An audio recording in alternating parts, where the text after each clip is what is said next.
Hidup gereja terang benderang, taman Allah nan indah, alami Kristus dewasa pujilah. Dalam Kristus limpah Allah, suplai kita tak sudah, betapa segarnya sedia pun akrab. Sungguh riang di taman Allah, bukan kepalang elok mesra.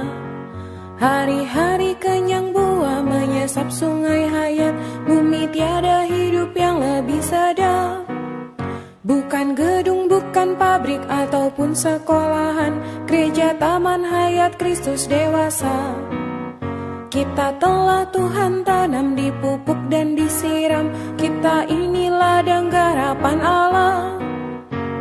Sungguh riang di taman Allah, bukan kepalang elok mesra. Hari-hari kenyang buah menyesap sungai hayat, bumi tiada hidup yang lebih sedap. Dalam taman hidup gereja terdapat pohon hayat, penuh buah hayat sedia makanan. Buang pendapat, buang pikiran, makan buah hayat saja, tiasa nikmati Kristus nan mesra. Sungguh riang di taman Allah, bukan kepalang elok mesra. Hari-hari kenyang buah menyesap sungai hayat, bumi tiada hidup yang lebih sedap.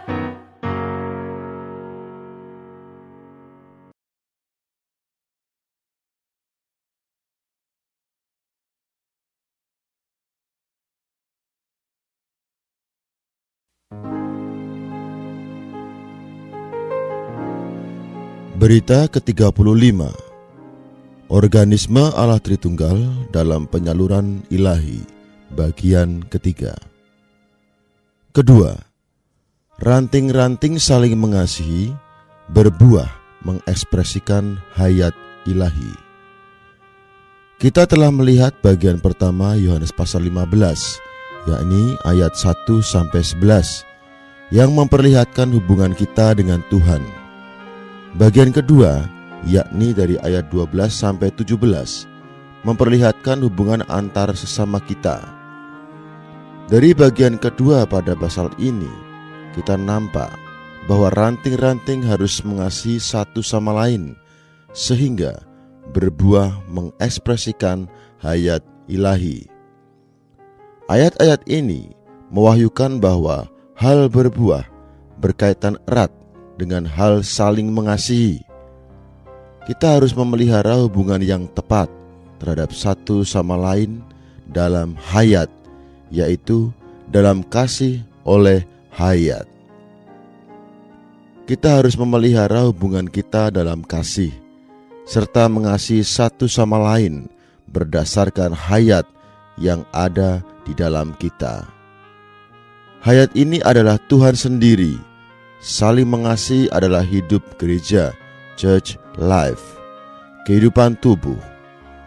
Kehidupan tubuh adalah kehidupan yang berasal dari kasih dan di dalam kasih.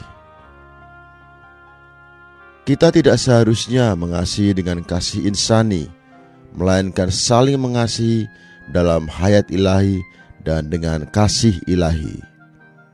Kita bukan ranting-ranting pohon yang berpisahan. Kita semua adalah ranting-ranting pada satu pohon yang sama. Sebab itu, kita perlu memelihara persekutuan yang baik dengan ranting-ranting yang lain, sama seperti kita dengan pohonnya. Inilah sebabnya mengapa Tuhan menyuruh kita juga mengasihi satu sama lain. Ayat 12-17. Tanpa kita saling mengasihi, pastilah sulit berbuah. Tanpa kita saling mengasihi, berarti persekutuan kita dengan pohon anggur telah terputus, sehingga mustahil kita berbuah. Agar dapat berbuah, kita harus saling mengasihi. Hayat yang di dalam kita sekalian ini adalah satu. Hayat yang di dalam Anda adalah hayat yang di dalam saya. Sama halnya peredaran darah di dalam tubuh kita. Darah yang di dalam tubuh kita mengedari setiap anggota tubuh kita. Demikian juga hayat di dalam semua ranting adalah satu. Hayat ini harus beredar terus melalui semua ranting. Demikian, setiap ranting akan hidup dan penuh dengan kekayaan hayat yang membuatnya berbuah.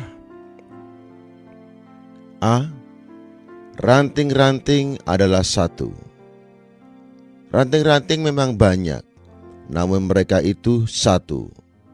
Mereka itu satu dengan pohon anggur dan dengan sesamanya. Seluruh ranting ditambah pohon anggur adalah satu tubuh yang konkret, adalah satu tubuh yang organik. B. Ranting-ranting memiliki hubungan yang akrab dengan pohon anggur. Ranting-ranting memiliki hubungan yang akrab dengan pohon anggur, ayat 13-17. Ranting-ranting bukan budak Tuhan, melainkan sahabatnya. Karena mereka adalah sahabat-sahabat Tuhan, maka ranting-ranting bisa memahami maksud hati Bapa, yaitu dirinya diekspresikan di dalam tubuh yang korporat. C. Ranting-ranting telah dipilih dan ditetapkan untuk menghasilkan buah yang tetap.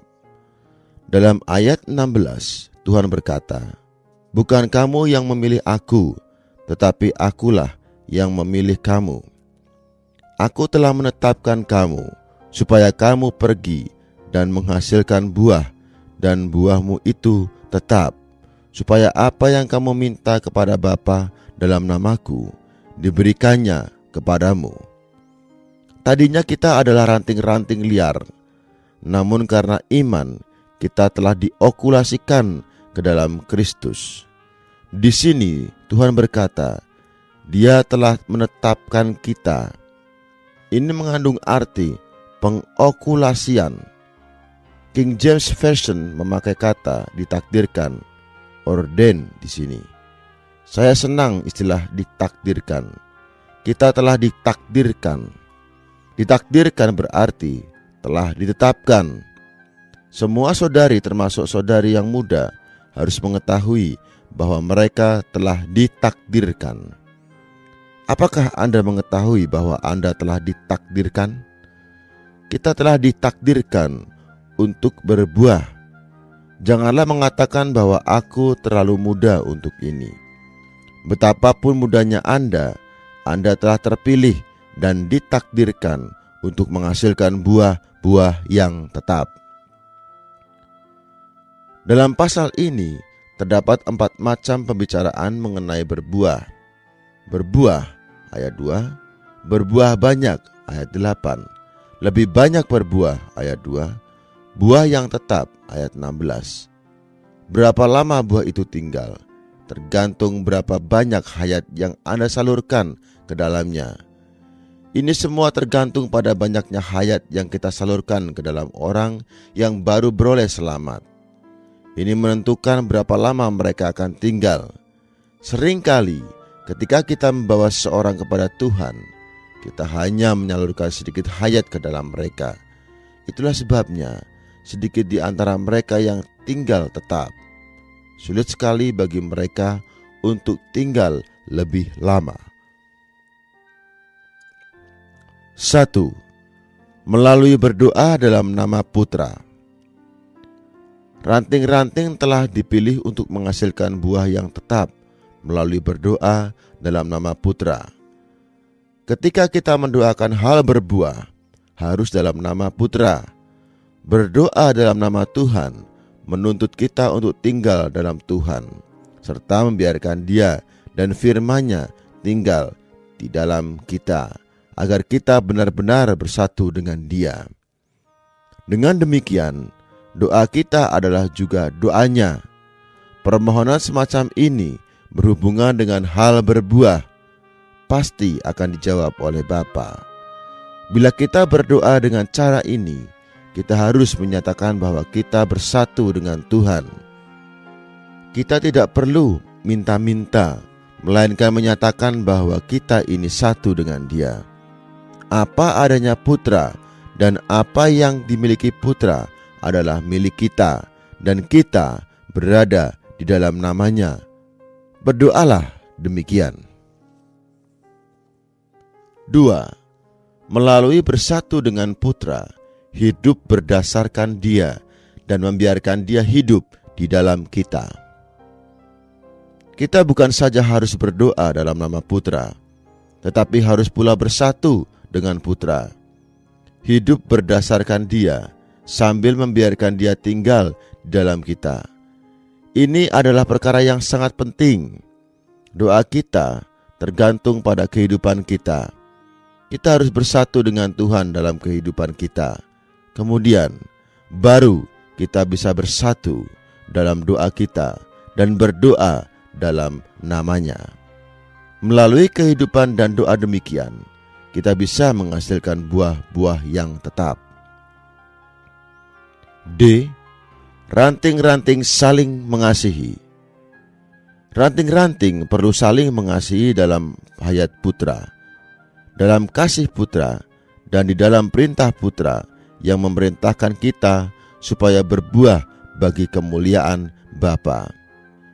Kita harus saling mengasihi di dalam hayat Tuhan, hayat ilahi, di dalam kasih Tuhan, dan di dalam perintahnya untuk berbuah. Hayat adalah sumber, kasih adalah kondisi, berbuah adalah sasaran. Jika kita semua hidup berdasarkan hayat Tuhan sebagai sumber di dalam suasana kasih Tuhan dan di dalam sasaran untuk berbuah, kita pasti akan saling mengasihi. Sumber hayat yang berbeda, kondisi yang berbeda, atau sasaran yang berbeda akan memisahkan kita dan menghalangi kita untuk saling mengasihi. Orang Kristen senang membicarakan perihal saling mengasihi. Jika kita mengasihi satu sama lain dalam hayat insani kita, itu akan mendatangkan maut. Jika kita mengasihi dalam emosi atau demi tujuan kita sendiri, itu pun akan berakibat maut. Kita harus saling mengasihi dalam hayat Kristus, dalam kasih Kristus, dan dalam perintah Kristus. Janganlah kita mengasihi satu sama lain dalam hayat alamiah kita, dengan emosi kita, atau bagi tujuan kita. Kita harus mengasihi dalam hayat ilahi, dengan kasih ilahi, dan dengan tujuan berbuah banyak supaya Bapa dimuliakan. Ayat 8. Ketiga, pohon anggur dan ranting-rantingnya terpisah dari dunia, dibenci dan dianiaya oleh dunia agama. Yohanes pasal 15 terbagi menjadi 3 bagian. Bagian pertama, ayat 1-11, membicarakan tentang hubungan pohon anggur dengan ranting-rantingnya. Bagian kedua, ayat 12-17, membicarakan tentang hubungan ranting dengan ranting. Bagian ketiga, ayat 18-27, membicarakan tentang ranting-ranting terpisah dari dunia. Kita tak ada sangkut paut apa-apa dengan dunia, karena kita sudah sepenuhnya melekat pada pohon anggur. A. Dunia di sini terutama mengacu kepada dunia agama. Dalam bagian Injil Yohanes ini, istilah dunia terutama mengacu kepada dunia agama, pasal 15 ayat 18 dan pasal 16 ayat 2. Dengan kata lain, dunia dalam pasal 15 ialah agama, khususnya agama Yahudi. Bagi murid-murid Tuhan Yesus pada saat itu, dunia ialah agama Yahudi. Mereka telah dipisahkan dari agama Yahudi untuk Kristus, pohon anggur itu. B. Agama sebagai satu bagian dari sistem duniawi iblis, membenci ranting-ranting organisme ilahi yang mengekspresikan Allah Tritunggal. Agama sebagai salah satu bagian dari sistem duniawi iblis membenci ranting-ranting organisme ilahi yang mengekspresikan Allah Tritunggal, pasal 15 ayat 18. Banyak agamawan yang tidak menganggap agama sebagai salah satu sistem duniawi iblis. Tetapi dalam pandangan Allah, agama adalah satu departemen dunia iblis. Ketika kita sampai pada pasal 16, kita akan nampak Tuhan memberitahu murid-muridnya bahwa para agamawan menganggap pembunuhan atas pengikut-pengikut Tuhan sebagai suatu pelayanan terhadap Allah. Meskipun para agamawan memakai nama Allah, sebenarnya mereka melayani iblis. Jadi, yang disebut agama di sini sesungguhnya adalah dunia yang berupa sistem departemen iblis. Kita harus terpisah dari dunia karena dunia berlawanan dengan gereja. Dunia sebagai sistem iblis berlawanan dengan tubuh Kristus. Dunia membenci tubuh, membenci ranting-ranting, dan membenci gereja. Gereja adalah tubuh organisme Allah Tritunggal, sedangkan dunia adalah sistem iblis. Sistem iblis selalu menentang dan menganiaya organisme Allah Tritunggal. Kita harus mengerti secara mendalam bahwa gereja, ranting-ranting, tubuh adalah organisme Allah Tritunggal. Allah Tritunggal hidup dan mengekspresikan dirinya melalui organisme ini. Tubuh Anda adalah suatu organisme yang di dalamnya Anda hidup dan melaluinya diri Anda diekspresikan. Demikian juga Allah Tritunggal memerlukan organisme, yakni gereja, tubuh Kristus. Allah Tritunggal mau hidup di dalam dan mengekspresikan dirinya melalui organisme yang demikian ini. Tetapi iblis, musuh Allah, telah menyusun suatu sistem yang dikenal sebagai dunia atau kosmos. Dunia atau kosmos ini adalah organisasi yang disistematiskan oleh musuh Allah. Tujuan musuh di balik sistem kosmos ini ialah melawan gereja yang merupakan organisme Allah Tritunggal, tubuh Kristus. Itulah alasannya kita tidak ada sangkut paut apa-apa dengan dunia. Kita di luar dunia, sudah dipisahkan dari dunia dan menjadi organisme Allah Tritunggal. C. Ranting-ranting dipilih bukan milik dunia, tidak berkaitan dengan sistem setani agama. Sebagai ranting-ranting, kita telah dipilih dan keluar dari dunia, maka tidak seharusnya kita berkaitan dengan sistem setani agama, ayat 19. Tetapi hampir semua orang Kristen memilih campur aduk ini. Dengan belas kasihan Tuhan, kita mau menjauhi segala sistem agama dan berdiri di pihak gereja dalam kemurnian tanpa ada campur aduk sedikit pun. Sistem agama berasal dari iblis dengan tujuan menghambat dan merusak hidup gereja yang normal dan tepat. Karena gereja adalah organisme untuk mengekspresikan Allah Tritunggal, maka kita harus terlepas dari agama yang bercorak apapun. D. Dunia agama pernah menganiaya pohon anggur, kini menganiaya ranting-rantingnya. Tuhan memberitahu murid-muridnya, bila ingin mengikutinya di atas jalan hayat, mereka harus bersedia dianiaya. Pasal 15 ayat 20-25. Jika kita ingin mengalami Allah Tritunggal sebagai hayat kita, ingin berbaur dengan Allah Tritunggal, dan saling menjadi tempat tinggal dengan Allah Tritunggal, kita harus siap menyambut aniaya dari agama. Penganiayaan yang menimpa ke atas murid-murid Tuhan bukan berasal dari dunia yang duniawi, melainkan berasal dari agama yang menyembah Allah dan yang kelihatannya mencintai Allah. Tuhan memberitahu murid-muridnya bahwa karena dialah para agamawan akan menganiaya mereka, bahkan membunuh mereka. Kita telah nampak bahwa murid-murid sebagai ranting-ranting pohon anggur adalah tubuh Kristus, organisme bagi hayat dan ekspresi Allah Tritunggal.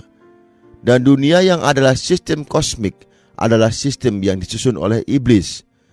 Dalam pandangan Tuhan, sistem agama merupakan bagian dari sistem iblis, adalah dunia yang akan membenci murid-murid.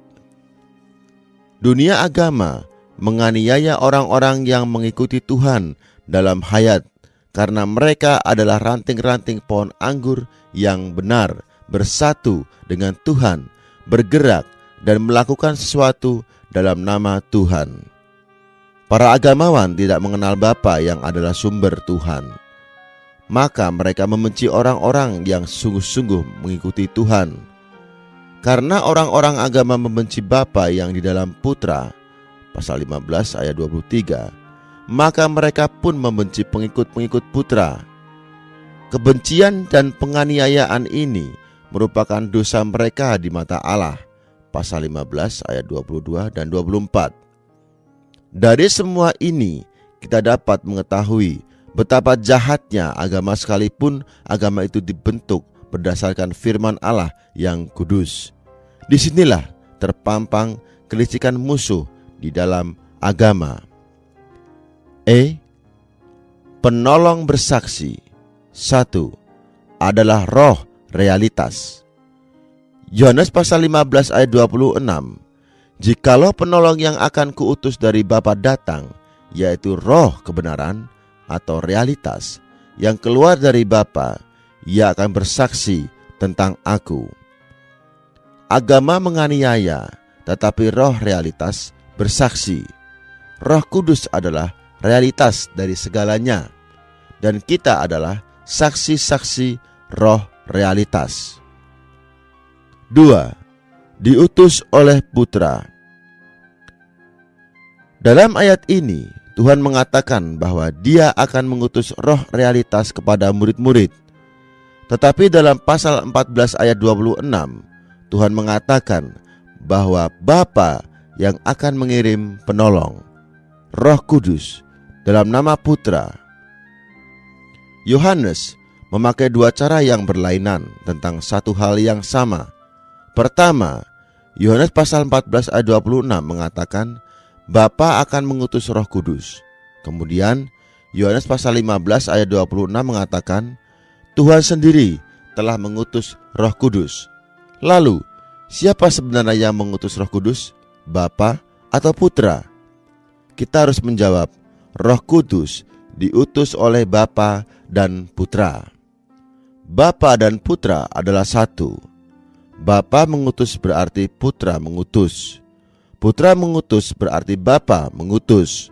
Keduanya adalah satu. Tidak peduli siapa yang mengutus Roh Kudus, Roh Kudus selalu diutus oleh Bapa dan di dalam nama Putra. Sekali lagi, kita nampak Allah Tritunggal. Ketika Roh Kudus itu datang, Ia datang dengan Bapa dalam nama Putra. Jadi, ketiga persona Allah ada di sini. 3. Bukan saja dari Bapa, bahkan juga bersama-sama Bapa. Dalam ayat 26, Tuhan mengatakan bahwa Dia akan mengutus penolong dari Bapa.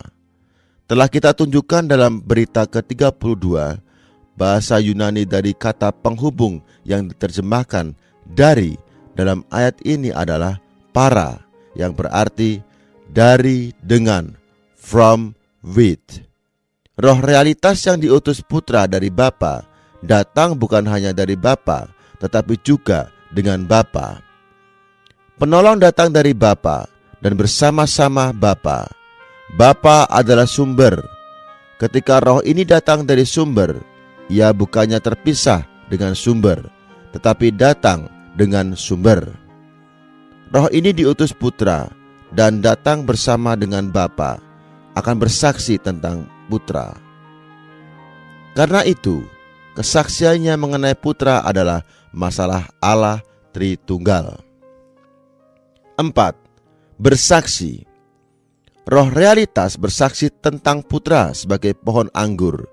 Dia bersaksi di depan agama yang menganiaya.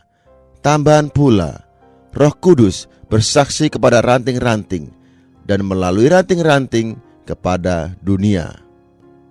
Agama boleh saja menganiaya, namun roh realitas bersaksi bahwa Putra itu pohon anggur. Melalui orang-orang beriman sebagai ranting-ranting, kesaksian ini akan tersebar luas ke seluruh dunia. Hari ini, kesaksian ini masih terus berkembang. F. Pemberitahuan dini mengenai penganiayaan agama. Yohanes pasal 16 ayat 1-4 memberitahu mengenai penganiayaan agama terhadap pohon anggur dan ranting-rantingnya. Pertama-tama, agama akan mengucilkan ranting-ranting organisme atau pohon anggur dari organisasi, rumah ibadah, atau sinagoga, ayat 2. Dalam ayat 2, Tuhan berkata, bahkan akan datang saatnya bahwa setiap orang yang membunuh kamu akan menyangka bahwa ia berbakti kepada Allah. Agama beranggapan memotong ranting-ranting organisme Allah itu berarti melayani Allah. Seperti yang telah kita nampak, Injil ini mewahyukan agama adalah musuh hayat. Dalam kitab Injil, agama Yahudi menentang dan menganiaya Tuhan Yesus. Dalam kitab Kisah Para Rasul, agama Yahudi meneruskan menentang dan menganiaya para rasul dan murid-murid. Kisah Para Rasul 4 ayat 1-3, pasal 5 ayat 17-18 dan 40, pasal 6 ayat 11-14, pasal 7 ayat 57-59 dan pasal 26 ayat 9-12. Dalam sejarah berikutnya, agama menganiaya pengikut-pengikut Tuhan. Banyak organisasi keagamaan yang menganiaya orang-orang yang mencari dan mengikuti Tuhan dalam hayat. Para penganiaya itu mengira bahwa penganiayaan mereka terhadap orang-orang yang mencari Tuhan adalah suatu pelayanan terhadap Allah. Pertama-tama, agama menganiaya dan kemudian membunuh. Agama tidak mengenal Bapa, Sang Sumber, maupun Putra, Sang Ekspresi. Ayat 3. Sesuai dengan firman Tuhan, mereka akan berbuat demikian karena mereka tidak mengenal baik Bapa maupun Aku. Tuhan memberitahu murid-muridnya terlebih dahulu agar ketika penganiayaan itu menimpa, mereka jangan sampai terpukul atau tersandung, juga jangan bingung atau tertipu. Pada saat teraniaya, murid-murid mungkin mudah sekali berkata kepada diri mereka, para agamawan ini menyembah Allah, namun karena kami ini menerima Allah sebagai hayat dan tempat tinggal, serta membuat kami ini tempat tinggal Allah, para agamawan ini lalu mengancam akan membunuh kami. Mereka tak hanya mengusir kami dari sinagoga, bahkan bermaksud membunuh kami. Mungkin ini kesalahan kami. Tuhan menubuatkan penganiayaan yang akan menimpa agar murid-murid tidak sampai menyangka dirinya yang salah. Kalau penganiayaan ini menimpa atas diri Anda, jangan lalu mengira Anda itu salah. Sebaliknya, penganiayaan malah membuktikan bahwa Anda itu benar. Kalau para agamawan tidak menganiaya Anda, mungkin Anda sudah salah. Jika kekristenan tertentu dan denominasi-denominasi tidak menganiaya Anda, maka Anda harus paham bahwa Anda telah salah. Tetapi jika Anda menerima Tuhan sebagai hayat Anda, mengalami Dia sebagai tempat tinggal, dan membuat diri Anda sendiri sebagai tempat tinggalnya, maka Anda harus siap menghadapi penganiayaan dari dunia agama.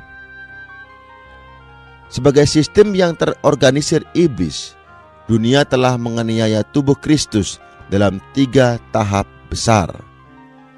Tahap agama Yahudi, tahap kekaisaran Romawi, dan tahap filsafat Yunani. Inilah tahap penganiayaan dunia yang dilancarkan terhadap gereja. Dalam Injil Yohanes, Tuhan mengungkapkan beberapa kali mengenai dunia, khususnya mengacu kepada dunia agama. Jika kita benar-benar setia mengikuti Tuhan dalam jalan hayat dan dalam roh, menerima Allah Tritunggal sebagai tempat tinggal kita, dan menjadikan diri kita sebagai tempat kediaman bagi Allah Tritunggal, niscaya dunia agama akan menganiaya kita.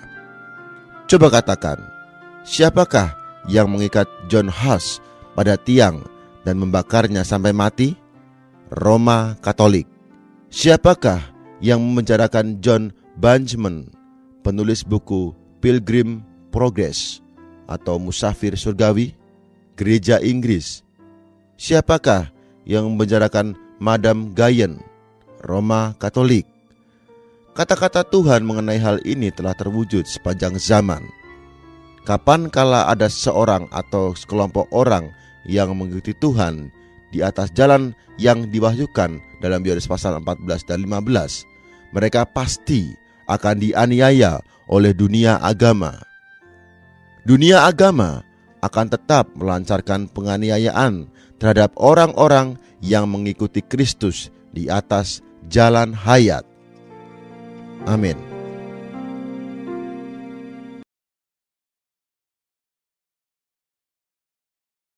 Waktu lagi makan begitu, jangan-jangan dia sambil nonton TV di depan. Ingat waktu kita nonton TV itu kan kepala kita agak tegak begini ya. Pada saat itu saluran napas terbuka sehingga mudah tersedak. Makanya kalau makan, minum tuh kalau bisa tuh benar-benar di meja makan dan kemudian posisinya agak tunduk supaya saluran nafas itu tertutup. Jadi makanan itu masuknya ke kerongkongan, bukan ke tenggorokan.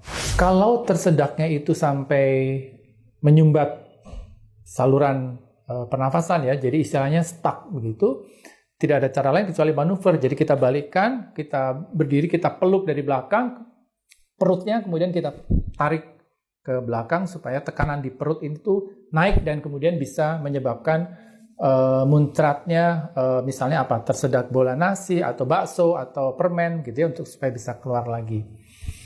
Tapi kalau tersedaknya itu nggak sampai kayak begitu, jadi lagi makan sampai mukanya pucat, matanya berair begitu, kita mesti perhatikan, jangan-jangan waktu makan itu lagi menyuapkan makanan yang ada kuahnya. Kuah itu kan air, cepat sekali turun. Waktu lagi makan begitu, jangan-jangan dia sambil nonton TV di depan. Ingat waktu kita nonton TV itu kan kepala kita agak tegak begini ya. Pada saat itu saluran napas terbuka sehingga mudah tersedak. Nah, jadi kalau sedang tersedak seperti itu ya kita mesti tenangkan, boleh sambil ditepuk-tepuk belakangnya, punggungnya supaya apa yang tersedak itu bisa keluar atau kemudian bisa turun. Tetapi benar-benar perhatikan posisi duduk, posisi leher, posisi kepala, kalau bisa memang agak setengah tunduk supaya saluran napas itu tertutup ketika makan atau minum.